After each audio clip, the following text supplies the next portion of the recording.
100 દિવસમાં ટ્રમ્પ સાહેબે કેટલાય એક્ઝિક્યુટિવ ઓર્ડરો બહાર પાડ્યા છે, કેટલાય બધા કાયદાઓમાં ફેરફારો કર્યા છે, નિયમોમાં ફેરફારો કર્યા છે.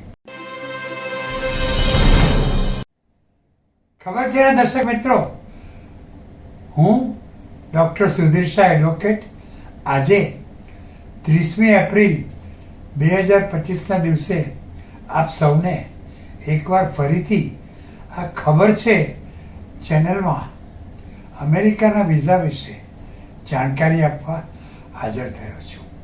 દર્શક મિત્રો, તમને સૌથી પહેલાં જણાવી દઉં કે હું દર મહિનાની 1લી, 10મી, 20મી અને 30મી તારીખે આમ 4 દિવસે ખબર છે એની ચેનલ ઉપરથી અમેરિકાના વિઝા વિશે જાણકારી આપું છું. તો મને તમે આ 4 વખત જોજો, કારણ કે હું તમને ઘણી બધી અગત્યની માહિતી આપું છું, વિઝા મેળવવાની ટિપ્સ આપું છું, શું કરવું જોઈએ, શું નહીં કરવું જોઈએ એ પણ બધું જણાવું છું. અને તમે પણ મને સવાલ પૂછી શકો છો. તમે મને સવાલ પૂછશો તો હું તમને તમારા સવાલોનો જવાબ પણ આજે 4 વખત હું જે વાર્તાલાપ આપું છું એમાં આપીશ.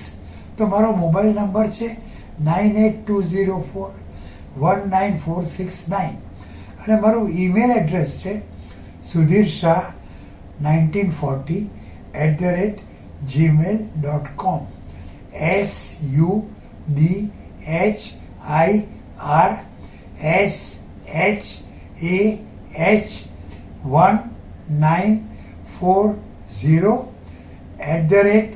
sudhirshah1940@gmail.com. તો કાં તો તમે મને ફોન કરીને અથવા તો મારા મોબાઈલ ઉપર આ ઈમેલ ઉપર તમે તમારા પ્રશ્નો પૂછી શકો છો, જેનો જવાબ હું તમને આજે મહિનાના 4 વખત આ ખબર છે ચેનલ પર વાર્તાલાપ આપું છું, એમાં એના જવાબો આપીશ. અને હા દર્શક મિત્રો, દર મહિને હું કન્સલ્ટેશન માટે સુરત પણ આવું છું અને અમદાવાદ પણ જાઉં છું. છેલ્લા લગભગ 25 વર્ષથી આ મારો દર મહિનાનો નિત્યક્રમ છે. અને સુરતમાં હું યુવરાજ હોટલમાં રહું છું, જે સ્ટેશનની નજીક છે, અને અમદાવાદમાં વેસ્ટર્ન હોટલમાં રહું છું, જે ગુજરાત કોલેજની બાજુમાં એલિસ બ્રિજ ઉપર આવેલી છે. તો તમારે મારો કોન્ટેક્ટ કરવો હોય, મારો સંપર્ક કરવો હોય તો મારી ઓફિસમાં 1લી તારીખે ફોન કરવો, એટલે એ લોકો તમને જણાવશે કે તમે હું સુરતમાં કઈ તારીખે છું, અમદાવાદમાં કઈ તારીખે છું, અને તમે પછી એપોઇન્ટમેન્ટ લઈને મને મળવા આવી શકો છો. અને હા, એક બીજી અગત્યની વાત, હું વ્યવસાયે એડવોકેટ છું. એડવોકસી એ મારો વ્યવસાય છે. અમેરિકાના ઇમિગ્રેશનના કાયદાઓની હું એક એડવોકેટ તરીકે તમને સૌને જાણકારી આપું છું.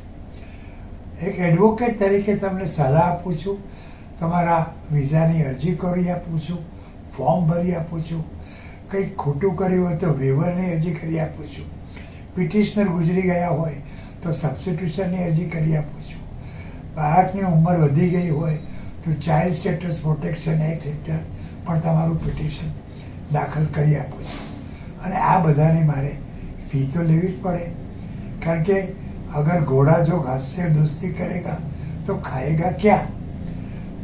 મુંબઈમાં હું કન્સલ્ટેશનના 20,000 રૂપિયા લઉં છું, પણ સુરત અને અમદાવાદમાં હું આપણા ગુજરાતીઓને ખાસ કન્સેશન આપું છું. અને સુરત અને અમદાવાદમાં એક વખતની કન્સલ્ટેશન ફી ફક્ત અને ફક્ત 5,500 રૂપિયા જ હોય છે. એટલે તમે જો તમારા કોઈ પ્રશ્ન હોય અને એ તમે મને આ ખબર છે એમાં એનો જવાબ માગતા હો તો તમે મને ઈમેલ મોકલાવજો. મને જો પર્સનલી કન્સલ્ટ કરવું હોય, મુંબઈમાં મારી ઓફિસમાં આવશો તો તમારે 20,000 રૂપિયા કન્સલ્ટેશન ફી આપવી પડશે. અને સુરત કે અમદાવાદમાં જો મળવા આવશો તો તમારે ફક્ત 5,500 રૂપિયા કન્સલ્ટેશન ફી આપવી પડશે. તો દર્શક મિત્રો, આ તો થઈ આ બધી પ્રોફેશનલ વાતો, બિઝનેસની વાતો. મારે તમને એ જણાવવાનું છે કે આજે 30મી એપ્રિલ 2025 છે. અમેરિકાના જેવો બીજી વાર અને 47માં પ્રેસિડેન્ટ બન્યા એ ડોનાલ્ડ ટ્રમ્પે એમનું બીજી વારનું પ્રેસિડેન્ટ પદ ધારણ કર્યું એ વાતને આજે 3 મહિના અને 10 દિવસ થઈ ગયા છે. એમણે 20મી જાન્યુઆરી 2025ના દિવસે અમેરિકાનું ઇમિગ્રેશનનું અમેરિકાના પ્રેસિડેન્ટનું પદ સંભાળ્યું હતું. એટલે આજે 30મી એપ્રિલ 2025ના દિવસે એમને પ્રેસિડેન્ટ પદ સંભાળ્યાને 3 મહિના અને 10 દિવસ થયા છે. પણ તમને તો ખબર છે દર્શક મિત્રો, આ 3 મહિના અને 10 દિવસમાં, એટલે કે એમ સમજો ને કે 100 દિવસમાં ટ્રમ્પ સાહેબે કેટલાય એક્ઝિક્યુટિવ ઓર્ડરો બહાર પાડ્યા છે, કેટલાય બધા કાયદાઓમાં ફેરફારો કર્યા છે, નિયમોમાં ફેરફારો કર્યા છે.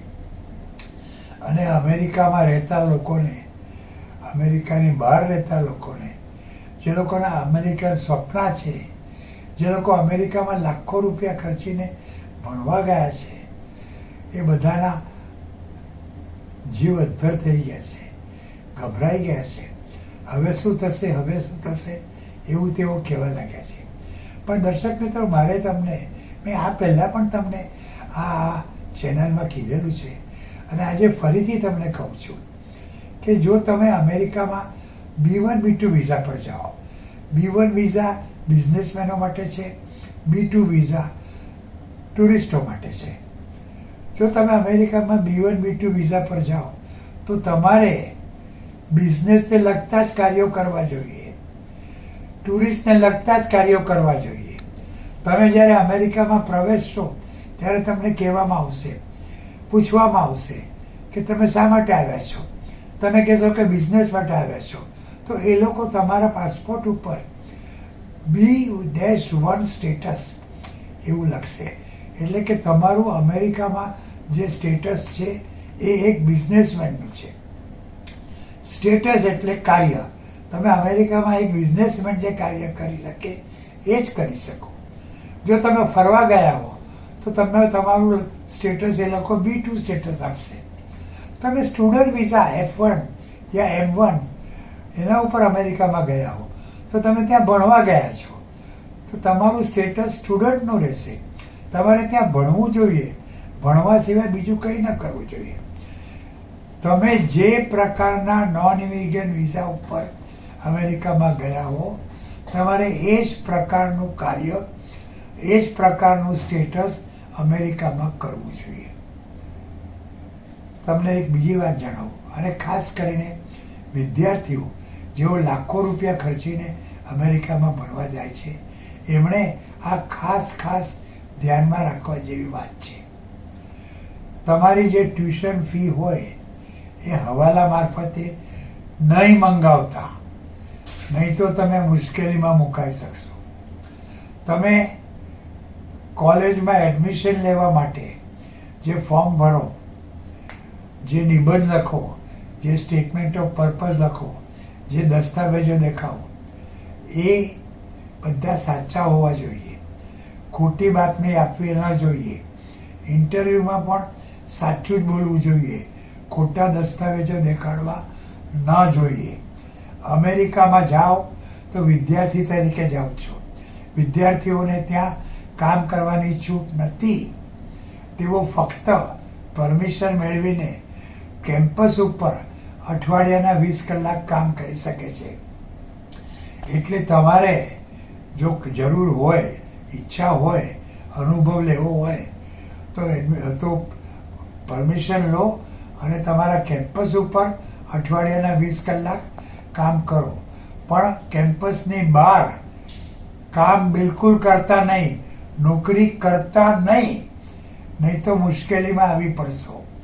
અમેરિકામાં ડ્રગ્સનું સેવન નહીં કરતા, દારૂ પીને ગાડી ચલાવતા નહીં, ટ્રાફિકના નિયમોનો ભંગ કરતા નહીં, લાલ લાઇટ હોય અને એમાંથી ગાડી ચલાવી નહીં લેતા. 60 માઇલની સ્પીડ લિમિટ હોય અને 80 માઇલે ત્યાં ગાડી દોડાવતા નહીં, નહીં તો તમે મુશ્કેલીમાં આવી શકશો. બ્લુ ફિલ્મ ઘણા બધા જુએ છે અને એ બ્લુ ફિલ્મ બનાવનારાઓ તમારા ટીવીમાં, તમારા મોબાઈલમાં એ ફિલ્મો મોકલાવે છે. તો એ બ્લુ ફિલ્મ જો તમે આવી હોય તો તમે જોતા નહીં અને એને કોઈને ફોરવર્ડ પણ કરતા નહીં. દર્શક મિત્રો, આ બધું જો ધ્યાન રાખશો, રાજકારણમાં ભાગ નહીં લો, પ્રોટેસ્ટ માર્ચમાં ભાગ નહીં લો, ધર્મને વિશે ચર્ચા નહીં કરો, તો તમને અમેરિકામાં રહેવાનું, ખાવાનું, ભણવાનું, ફરવા જાય તો ફરવાનું તકલીફ નહીં પડે. તમારી આ બધી વાત ખાસ ધ્યાન રાખજો, તો તમને અમેરિકા જવામાં મુશ્કેલી નહીં પડે, ત્યાં રહેવામાં મુશ્કેલી નહીં પડે. એ દેશ ખરેખર ખૂબ સારો છે. અમેરિકાનું ભણતર ખૂબ ઉચ્ચ કોટીનું છે. તમે જો ત્યાં ભણવા જતા હો તો ભણજો, બીજું બધું કંઈ નહીં કરતા. ફરવા જતા હો તો ફરવામાં ધ્યાન રાખજો, કોઈ પ્રોટેસ્ટ માર્ચમાં ભાગ નહીં લેતા. આમ જે પ્રકારના નોન ઇમિગ્રન્ટ વિઝા ઉપર અમેરિકામાં જાઓ, એ પ્રકારના નોન વિઝા ઉપર જે કાર્ય કરવાની છૂટ મળતી હોય, જે સ્ટેટસ પ્રાપ્ત થતું હોય, એ જ કરજો. તો ચાલો, આજના માટે આ બહુ ઘણું થયું. આ બધું ધ્યાન રાખજો. આ મારું જે મેં તમને આ વાત કહી છે એ જરા વારંવાર સાંભળજો. તમારા બીજા કોઈ સગા સંબંધી મિત્રો જે લોકો અમેરિકા જવાના હોય એ લોકોને પણ આ જણાવજો. અને કંઈ પણ તકલીફ હોય અમેરિકાના વિઝા માટે, ઇમિગ્રેશન માટે, તો ડોન્ટ ટેક ટેન્શન. મેં હું ના